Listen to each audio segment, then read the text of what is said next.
Hello दोस्तों, नमस्कार। स्वागत है एक बार फिर से आप सभी का अपने प्रिय चैनल पर। दोस्तों आपको बता दें जो अभी की सबसे बड़ी खबर आ रही है, जहां भारत एलएसी के करीब लगाएगा 2.6 बिलियन डॉलर की मेगा हाइड्रो पावर यूनिट। चीन को लग गई तगड़ी वाली मिर्ची। साथ ही साथ आपको बताएंगे जहां रशिया से तेल खरीद अमेरिका को ब्लैकमेल करने में जुटा भिखारी पाकिस्तान, लेकिन दोस्तों भारत को हो रहा है बम्पर फायदा उसके बावजूद भी। जी हाँ, बताएंगे कैसे पाकिस्तान से रशिया ने खरीदा सस्ता तेल तो माला माल हुए भारत और यूएई। जी हाँ दोस्तों, कूटनीतिक खेल आपको समझाएंगे और साथ ही साथ बताएंगे जहां शी जिनपिंग को बार बार गलवान का भूत क्यों सता रहा है, फिर से वायरल किया है वीडियो। क्या है चीन पाकिस्तान कनेक्शन, सबसे पहले आपको बताएंगे दोस्तों। और साथ ही साथ किसानों को लेकर सबसे बड़ी खबर, पीएम किसान योजना से जुड़ी 14वीं किस्त को लेकर तो सारी जानकारियां बताएंगे। बने रहेगा वीडियो का अंत तक। और अभी खबरों में आगे बढ़ने से पहले हमेशा की तरह अपने भारत देश भारतीय सेनाओं का दिल से समर्थन करते हैं और मानते हैं कि उनमें वो शक्ति, वो शौर्य, वो बल, वो ताकत है जो किसी अन्य देश की सेना में नहीं। तो इसे वीडियो को भी कर दीजिए लाइक, चैनल को कर दीजिए सब्सक्राइब, बेल आइकन दबाइए, साथ ही कमेंट बॉक्स में लिख दीजिएगा जय हिंद। जी हाँ, तो बात करते हैं पहली और सबसे बड़ी खबर की, जहां शी जिनपिंग को बार बार गलवान का भूत क्यों सता रहा है, फिर से वायरल किया वीडियो। चीन पाकिस्तान का क्या है इससे कनेक्शन, बता दे 15 जून को गलवान घाटी संघर्ष की वर्षगांठ है। इससे पहले कुछ नकली ट्विटर हैंडल जो संभवतः बीजिंग या इस्लामाबाद से जुड़े हुए हैं, उसने ट्विटर पर गलवान घाटी से जुड़े वीडियो फैलाना शुरू कर दिया है। इन ट्विटर हैंडल से पीएलए और भारतीय सैनिकों की ग्राफिक तस्वीरें और वीडियो 10 जून को साझा किए गए थे।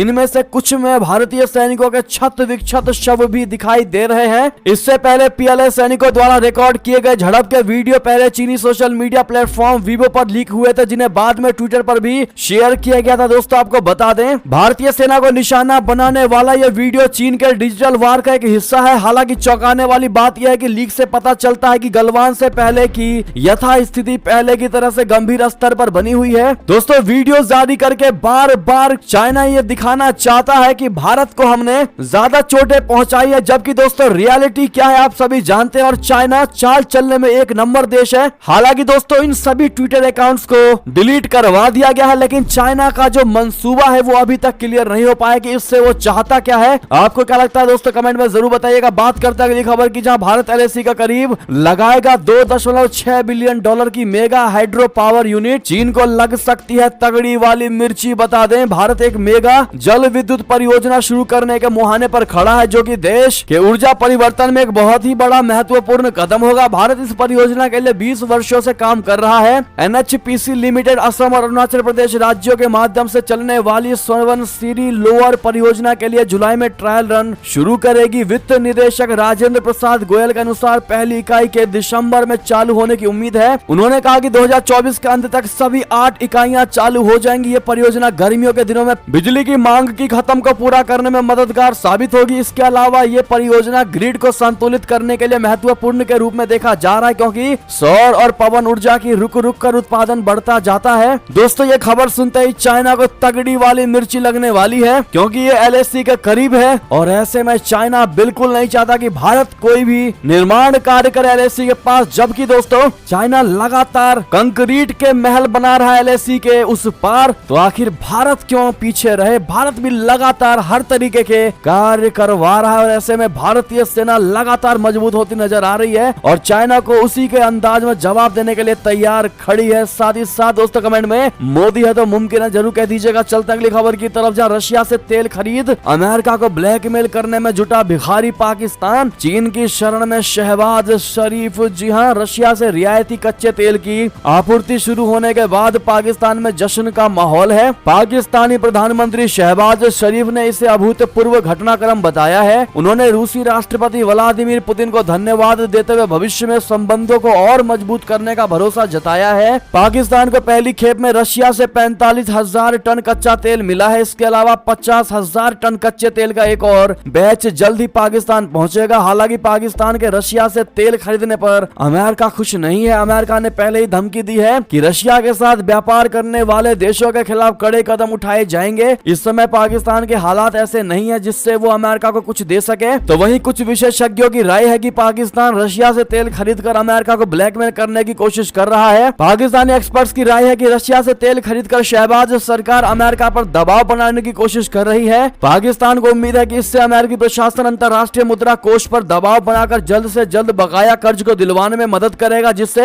अमेरिका को ये लगे कि यार पाकिस्तान को कर्ज दिलवा देते हैं, वरना ये रशिया के साथ ज्यादा घुल मिल गया तो हमें ही दिक्कत हो जाएगा। पाकिस्तान ये दिखाना चाहता कि अगर अमेरिका ने IMF से उसे कर्ज नहीं दिलवाया तो वो रशिया की शरण में चला जाएगा। इससे अमेरिका को अफगानिस्तान और मध्य एशिया में अपनी उपस्थिति बनाए रखने में मुश्किलें आ सकती हैं। अफगानिस्तान से अमेरिकी सैनिकों की वापसी के बाद से जो बाइडेन प्रशासन पाकिस्तान में एक परमानेंट सैन्य अड्डा स्थापित करने की तैयारी कर रहा है। दोस्तों इतना ही नहीं, रशिया के साथ इतना ज्यादा घुल गया है पाकिस्तान कि अब सरगई लावरोव जो कि रशिया के विदेश मंत्री हैं, उन्होंने पाकिस्तान रूसी दोस्ती जिंदाबाद तक का नारा लगाया। जी हाँ, राजनयिक हलकों में इसे काफी महत्व दिया गया है कि कूटनीतिक संबंध स्थापित होने की 75वीं सालगिरह पर रशिया के विदेश मंत्री सरगई लावरोव ने पाकिस्तान के लिए एक विशेष वीडियो संदेश जारी किया है। इस संदेश में उन्होंने पाकिस्तान के साथ संबंधों का दायरा बढ़ाने की इच्छा जताई। इस संदेश को दुनिया में तेजी से बदल रहे भू राजनीतिक माहौल से जोड़कर देखा जा रहा है। समझा जाता है कि रशिया की ये पहल पाकिस्तान को पश्चिमी खेमे से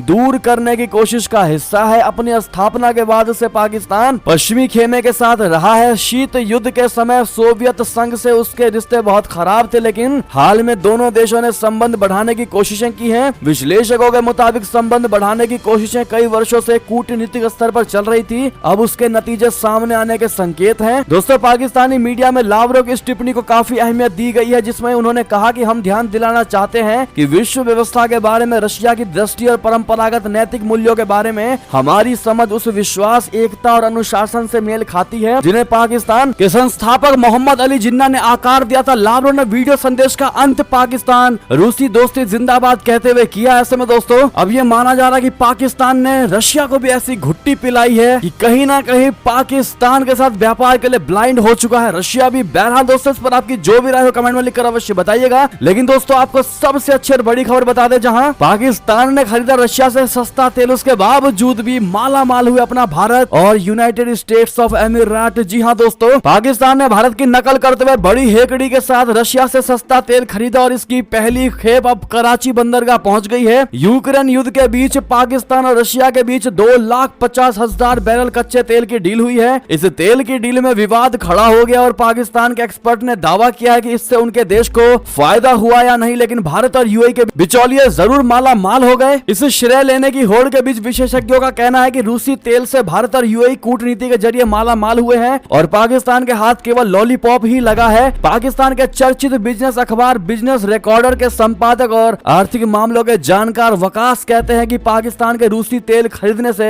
भारत और यूएई के बिचौलिए जमकर कमाई की है। जी हाँ दोस्तों, बात करें अगली बड़ी खबर की, जहां भारत के साथ बड़ी डील करेगा नेपाल। जहरीले ओली के दबाव में नहीं आए प्रधानमंत्री प्रचंड। जी हाँ, नेपाल में विपक्षी दलों के चौतरफा हमलों से बेपरवाह प्रधानमंत्री पुष्प कमल दहल प्रचंड भारत के साथ एक बड़ी ऊर्जा डील करने जा रहे हैं। दोनों देशों के अधिकारी अगले सप्ताह लंबी अवधि की ऊर्जा डील करेंगे। इससे पहले प्रचंड और पीएम मोदी के बीच अगले 10 साल के अंदर 10,000 मेगावाट बिजली नेपाल से खरीदने पर सहमति बनी थी। इसको लेकर गत 2 जून को नेपाल और भारत के ऊर्जा सचिवों के बीच शुरुआती समझौता हुआ था। इससे पहले चाइना के इशारे पर नाचने वाले पूर्व प्रधानमंत्री केपी शर्मा ओली ने भारत दौरे को लेकर प्रचंड को घेरने की कोशिश की थी और बिजली समझौतों को लेकर सवाल उठाया था। काठमांडू पोस्ट की रिपोर्ट के मुताबिक समय की कमी और दोनों देशों की कैबिनेट से मंजूरी नहीं होने के कारण अंतिम समझौते पर हस्ताक्षर नहीं हो पाया था। अब दोनों ही पक्षों ने जरूरी प्रक्रिया को पूरा कर लिया है और समझौता हस्ताक्षर के लिए तैयार है। बताया यह जा रहा कि 18 जून को औपचारिक समझौता हो सकता है। दोनों प्रोजेक्ट पर केपी शर्मा ओली ने सवाल उठाए थे। ओली ने आरोप लगाया था कि प्रचंड ने भारत को नेपाल की 2 नदियां मूंगफली के दाम में गिफ्ट कर दी थी। उन्होंने यह भी दावा किया कि जब प्रधानमंत्री थे तब उन्होंने फुकोट करनाली प्रोजेक्ट को खुद से विकसित करने का फैसला किया था। हालांकि बाद में नेपाली मीडिया ने खुलासा किया था कि खुद ओली ने ही भारत के साथ इन दोनों नदियों को लेकर पनबिजली परियोजना पर डील की थी। इससे ओली की पोल खुल गई थी। जी हाँ दोस्तों, साथ ही साथ एक और बड़ी खबर आपको बता दें, जहां सीरिया में दुश्मनों का निशाना बना अमेरिकी सेना का हेलीकॉप्टर या दुर्घटनाग्रस्त हुआ, लेकिन 22 जवान हो गए घायल। जी हाँ, सीरिया में अमेरिकी सेना का एक हेलीकॉप्टर क्रैश हो जाने से 22 जवान घायल हो गए। अमेरिकी सेना के हेलीकॉप्टर के क्रैश होने की खबर ने पेंटागन तक खलबली मचा दी है। यूएस आर्मी अब इस बात की जांच कर रही है कि वाकई हेलीकॉप्टर क्रैश हुआ है या फिर उसे सीरिया में दुश्मनों ने टारगेट किया है। बता दें कि यह दुर्घटना उत्तर पूर्व सीरिया में सप्ताहांत में हुई। इस हेलीकॉप्टर हेलीकॉप्टर दुर्घटना में अमेरिकी सेना के 22 जवान घायल हो गए। अमेरिकी सेना ने मंगलवार को एक बयान में कहा कि घायल जवानों का इलाज चल रहा है। उसने कहा कि घटना के कारणों का पता लगाया जा रहा है। सीरिया में शांति और सुरक्षा के मद्देनजर काफी संख्या में अमेरिकी जवानों की तैनाती है। उत्तर पूर्व सीरिया में जो हेलीकॉप्टर दुर्घटना ग्रस्त हुआ उसमें अमेरिकी सेना के विभिन्न रैंक के 22 सदस्य सवार थे। साथ ही साथ अगली खबर आपको बता दें, जहां जो बाइडेन परिवार के खास मेहमान बनेंगे प्रधानमंत्री मोदी जी, डिनर में होंगे शामिल। बता दें, अमेरिका के राष्ट्रपति जो बाइडेन का परिवार प्रधानमंत्री नरेंद्र मोदी जी के लिए 21 जून को एक आत्मीय डिनर की मेजबानी करने की योजना बना रहा है और इसके एक दिन बाद अमेरिकी राष्ट्रपति के आधिकारिक आवास एवं कार्यालय व्हाइट हाउस में राजकीय डिनर का आयोजन किया जाएगा। अमेरिका के वरिष्ठ प्रशासनिक अधिकारी ने यह जानकारी दी है। जो बाइडेन और अमेरिका की प्रथम महिला जिल बाइडेन ने मोदी को एक आधिकारिक राजकीय यात्रा के लिए आमंत्रित किया है। इस हाई प्रोफाइल यात्रा संबंधी योजना से अवगत एक अधिकारी ने बताया कि इस ऐतिहासिक यात्रा के दौरान 22 जून को साउथ लॉन्स में एक प्रभावशाली स्वागत समारोह आयोजित किया जाएगा और बाद में रात को यहीं पर राजकीय डिनर का आयोजन होगा, जिसमें मनोरंजन का विशेष प्रबंध होगा। अधिकारी ने कहा कि व्हाइट हाउस के लॉन में बहुत महत्वपूर्ण स्वागत समारोह होगा। मुझे उम्मीद है कि एक रात पहले प्रधानमंत्री मोदी जी, राष्ट्रपति जो बाइडेन एवं बाइडेन परिवार को एक साथ बैठकर कुछ देर आत्मीयता के साथ बातचीत करने का अवसर मिलेगा। अभी ये नहीं बताया गया है कि इस डिनर का आयोजन कहाँ किया जाएगा। जी हाँ, बहरहाल दोस्तों, अपने प्रधानमंत्री नरेंद्र मोदी जी को अमेरिका जाने के लिए एडवांस में ही ऑल द बेस्ट और हैप्पी जर्नी जरूर कहिएगा। साथ ही साथ दोस्तों आपको बता दें, जहां शहबाज शरीफ हुए फेल, पाकिस्तानियों की किस्मत बदल सकता है मात्र भारत और भारत के साथ व्यापार। पाकिस्तानी विशेषज्ञों ने सुना दिया खरी खोटी। बता दे, पाकिस्तान की अर्थव्यवस्था तबाही की कगार पर खड़ी है और देश के डिफॉल्ट होने का खतरा मंडरा रहा है। इस बीच शहबाज शरीफ की सरकार ने देश के बजट को पेश किया है। अब विशेषज्ञों का कहना है कि शहबाज सरकार देश की बर्बादी होती, अर्थव्यवस्था को बचाने के लिए एक दिशा तय करने में फेल साबित हुई है। पाकिस्तान के विशेषज्ञ अब शहबाज सरकार को दुश्मनी को भुलाकर भारत के साथ व्यापार फिर से शुरू करने की नसीहत दे रहे हैं। वे कह रहे हैं कि भारत के साथ व्यापार शुरू करके पाकिस्तान के लोगों की किस्मत बदल सकती है और महंगाई से राहत दिला सकती है। पाकिस्तान के चर्चित अखबार डॉन ने अपने संपादकीय में देश के अंबानी कहे जाने वाले दिग्गज उद्योगपति मियां मंशा के भारत को लेकर दिए गए बयान का हवाला दिया। मंशा ने कहा था कि भारत एक शानदार केस स्टडी है जो 3 दशक पहले केवल एक बार IMF के पास कर्ज लेने गया था और अब उसकी मेहनत का फल दिखाई दे रहा है। मंशा ने कहा कि ये पाकिस्तान के ही हित में है कि वो भारत और क्षेत्र की अन्य अर्थव्यवस्थाओं के साथ व्यापार को तेज करे। ये पाकिस्तान के लंबी अवधि के लिए अर्थव्यवस्था में स्थिरता के लिए पूर्व शर्त है। जी हाँ, डॉन ने लिखा कि दुर्भाग्य है कि पाकिस्तान ने अपने पड़ोसी देश भारत से अच्छे आइडियाज या सस्ते सामान का आयात बंद कर दिया है। पाकिस्तान में कई लोग मांग कर रहे हैं कि भारत के साथ व्यापार को फिर से शुरू किया जाए। उसने कहा कि जब ऐतिहासिक रूप से 2 देशों में प्रतिस्पर्धा होती है तो भी वे आपसी व्यापार को बंद नहीं करते हैं, तो भारत और पाकिस्तान को क्यों ऐसा करना चाहिए। अखबार ने कहा कि अगर पाकिस्तान के भारत के साथ व्यापार को बंद करने के फैसले से किसी का घाटा हुआ है तो ये केवल पाकिस्तानी लोगों को हुआ है। दोस्तों, पाकिस्तानी लोगों का यह भी कहना है कि जब सरकार बनती है तब जनता के पास नेता आते हैं और जनता से राय मांगते हैं, लेकिन जब सरकार में नेता मंत्री बन जाते हैं उसके बाद जनता को पूछते तक नहीं और कब कहां किससे व्यापार करना है, कब किसके व्यापार पर प्रतिबंध लगाना है, कोई पाकिस्तानी प्रधानमंत्री या पाकिस्तानी मंत्री नहीं पूछता है। दोस्तों, यानी कि पाकिस्तानी जनता का यह मानना है कि भारत के साथ व्यापार जो पाकिस्तान ने बंद किया है वो बड़ा ही क्रूर फैसला है, बड़ा ही घाटे का सौदा है। ताऊ में आकर पाकिस्तान ने यह फैसला लिया है और आज पूरा पाकिस्तान तड़प रहा है और भुगत रहा है सरकार के फैसले को लेकर। बहरहाल दोस्तों, इस पर आपकी जो भी राय हो कमेंट में लिखकर अवश्य बताइएगा। पूरा विश्व जानता है कि पाकिस्तान को मात्र एक भारत ही है जो उबार सकता है, उसके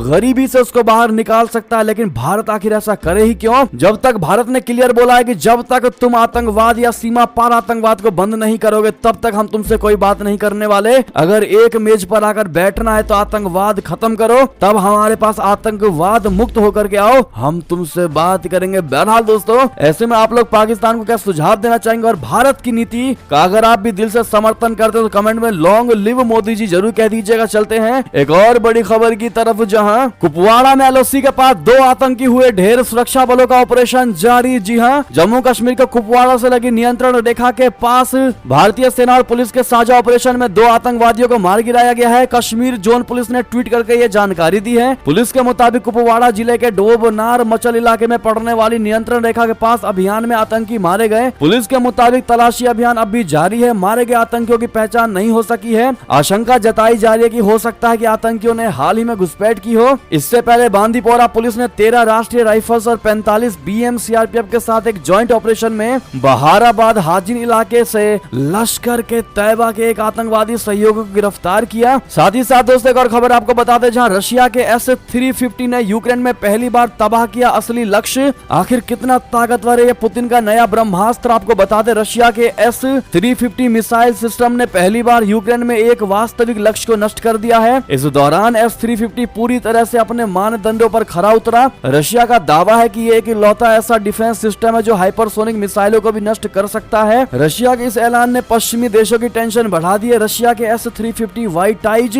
मिसाइल सिस्टम की तुलना अमेरिकी पैट्रियट से की जाती है। रूस का दावा है कि S-350 कम ऊंचाई पर उड़ रहे लक्ष्य को आसानी से मार गिरा सकता है, जबकि अमेरिकी पैट्रियट ऐसा नहीं कर सकता। रशिया ने S-350 मिसाइल सिस्टम को बेंगलुरु के येलहंका वायुसेना अड्डे पर आयोजित एरो इंडिया 2023 अंतर्राष्ट्रीय एयर शो में भी प्रदर्शित किया था। साथ ही साथ दोस्तों एक और बड़ी खबर आपको बताते, जहां क्या तापी पाइपलाइन से गैस चुराएंगे तालिबान और पाकिस्तानी आतंकवादी। रिपोर्ट में बहुत बड़ा खुलासा, हक्कानी गुट करना चाहता है कब्जा तो भारत को उठाना पड़ेगा तगड़ा वाला नुकसान। जी हां दोस्तों, भारत और ईरान के बीच कच्चे तेल और गैस का बड़ा व्यापार होता है। इसके अलावा मध्य एशिया से भी नियमित गैस पहुंच सके, इसलिए भारत तुर्कमेनिस्तान, अफगानिस्तान और पाकिस्तान से होते हुए तापी गैस पाइपलाइन बिछा रहा है। ये पाइपलाइन करीब 1800 किलोमीटर लंबी होगी और इस पर $10 अरब खर्च होने का अनुमान है। तो वहीं इस प्रोजेक्ट पर अफगान, तालिबान, हक्कानी और पाकिस्तानी हुकूमत की नजरें जमी हुई है। संयुक्त राष्ट्र की एक रिपोर्ट में खुलासा हुआ है कि अफगानिस्तान की तालिबान सरकार में शामिल आंतरिक मंत्री सिराजुद्दीन हक्कानी कई आर्थिक परियोजनाओं को अपने कब्जे में लेना चाहता है और कंगाली से जूझ रहे पाकिस्तान को उम्मीद है कि उससे बड़ा फायदा होगा। इसलिए पाकिस्तानी हुकूमत का कहना है कि इस परियोजना को हर हाल में पूरा होना चाहिए। पाकिस्तान और तुर्कमेनिस्तान पिछले कई महीनों से तापी पाइपलाइन के पुनरुद्धार पर बातचीत जारी रखे हुए हैं। ऐसी संभावना है कि जून के आखिरी हफ्ते में दोनों देश तापी पाइपलाइन को लेकर आखिरी समझौते तक पहुंच जाएंगे। जी हां, साथ ही साथ दोस्तों बात करें अगली बड़ी खबर की, जहां हिंद महासागर पर ड्रैगन की नजर, चीन की स्ट्रिंग ऑफ पल्स की चाल जिसका नेकलेस ऑफ डायमंड से भारत दे रहा जवाब। आपको बता दें हिंद महासागर में स्थित डिएगो गार्सिया द्वीप को लेकर अमेरिका और ब्रिटेन के बीच कूटनीतिक विवाद बढ़ता ही जा रहा है। ब्रिटेन डिएगो गार्सिया द्वीप को वापस मॉरिशस को लौटाना चाहता है। ब्रिटेन के इस कदम पर अमेरिका ने चिंता व्यक्त की है। दरअसल वर्तमान में डिएगो गार्सिया द्वीप ब्रिटेन के अधीन है। ब्रिटेन ने 1814 में इस पर पहली बार दावा किया था, लेकिन ब्रिटेन ने अब इसे वापस मॉरिशस को देना चाहता है। ये द्वीप अमेरिका के लिए एक बहुत ही संवेदनशील एंग्लो अमेरिकी सैन्य अड्डे की तरह काम करता है। अमेरिका का मानना है कि कर्ज में डूबे मॉरिशस से ये द्वीप चीन लीज पर ले सकता है और वहां नौसैनिक अड्डा बना सकता है। इससे हिंद महासागर क्षेत्र में चीन का दबदबा और ज्यादा बढ़ जाएगा। ऐसे में दोस्तों चीन के जवाब में क्या है भारत की नेकलेस ऑफ डायमंड स्ट्रेटेजी, आपको बता दें चीन की स्ट्रिंग ऑफ पल्स रणनीति का मुकाबला करने के लिए भारत बल्कि बहुआयामी रणनीति का उपयोग कर रहा है। इसी रणनीति के तहत Bharat necklace of diamond strategy पर काम कर रहा है। इस रणनीति का उद्देश्य जवाबी तौर पर चीन को घेरना है। इस रणनीति के तहत भारत अपने नौसैनिक ठिकानों का विस्तार कर रहा है। युद्ध पोतों और पनडुब्बियों को ट्रैक करने के लिए व्यापक तटीय निगरानी रडार प्रणाली यानी CSR भी इस रणनीति का हिस्सा है। जी हाँ दोस्तों, और चाइना अगर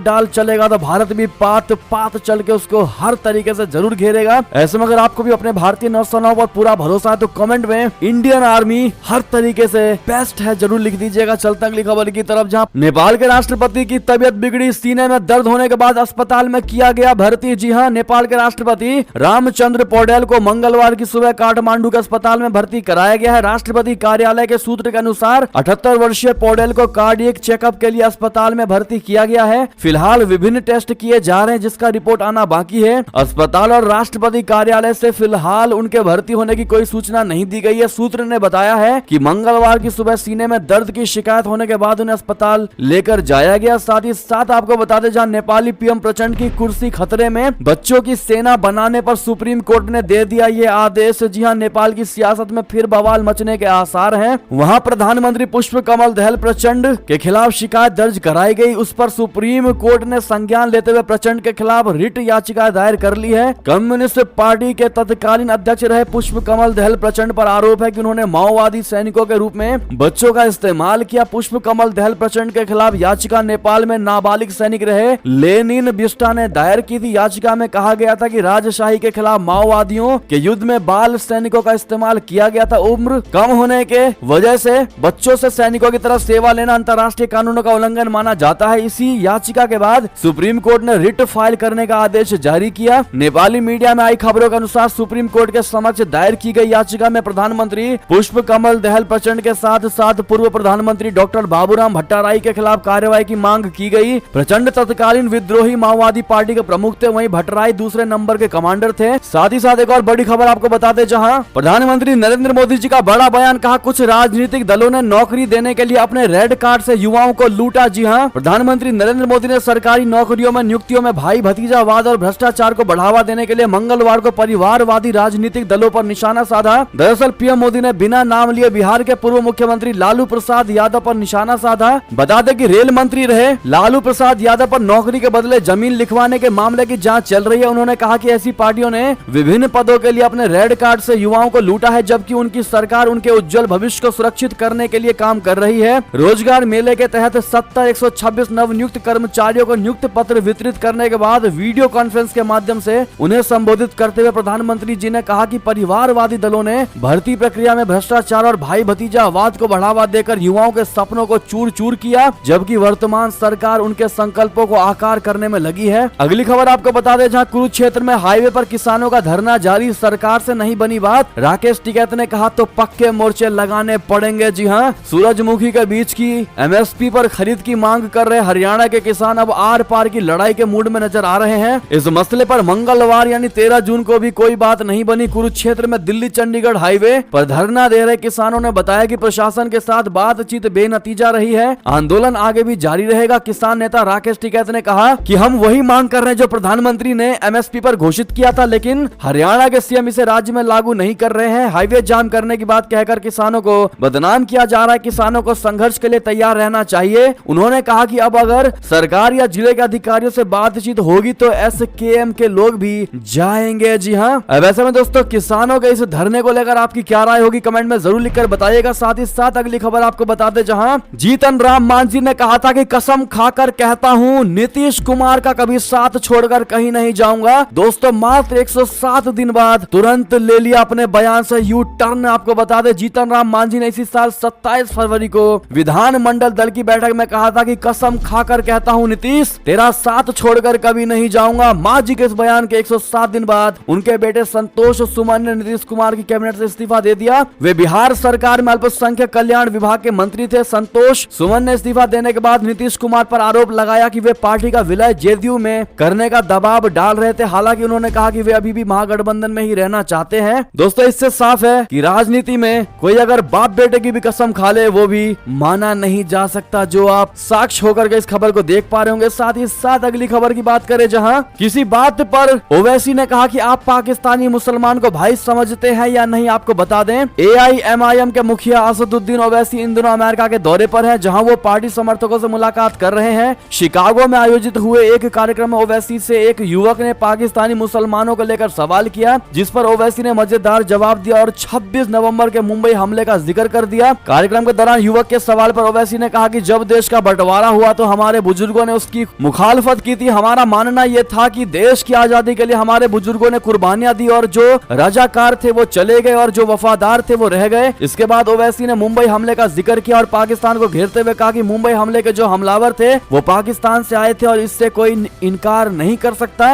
ओवैसी ने कहा कि ये जरूरी है कि हम जहां रहे वहां शांति रहे। इसके बाद एआईएमआईएम चीफ ने संसद भवन की नई इमारत में अखंड भारत के नक्शे पर भी बात की। ओवैसी ने कहा कि अखंड भारत के नक्शे में पाकिस्तान, बांग्लादेश, भूटान और अफगानिस्तान को भी भारत का हिस्सा दिखाया गया है। साथ ही साथ दोस्तों अंतिम खबर की बात करें, जहां पर किसानों का इंतजार हुआ खत्म। 14वीं किस्त की सामने आई तारीख, जल्द ही खाते में आएंगे 2000 रुपए। जी हां, देश के करोड़ों किसानों के लिए अच्छी खबर सामने आई है। केंद्र सरकार की तरफ से पीएम किसान सम्मान निधि योजना को किसानों को आर्थिक रूप से सशक्त बनाने के लिए शुरू किया गया था। इससे किसानों को काफी फायदा मिल रहा है। अब तक सरकार की तरफ से 13 किस्त किसानों के खाते में ट्रांसफर की जा चुकी है। अब किसान 14वीं किस्त का इंतजार कर रहा है। जानकारी के लिए आपको बता दें कि पहली किस्त 1 अप्रैल से 31 जुलाई के बीच, दूसरी किस्त 1 अगस्त से 30 नवंबर और तीसरी 1 दिसंबर से 31 मार्च के बीच आती है। ऐसे में संभावना है कि जून के आखिरी सप्ताह तक 14वीं किस्त किसानों के खाते में भेजी जा सकती है। दोस्तों ये अनुमान लगाया जा रहा है, बाकी ऑफिशियल घोषणा अभी नहीं हुई है। बाकी क्या आपको अब तक 13 की 13 किस्तें मिल चुकी हैं दोस्तों, या अब तक कितनी किस्तें मिली है कमेंट में लिखकर अवश्य बताइएगा।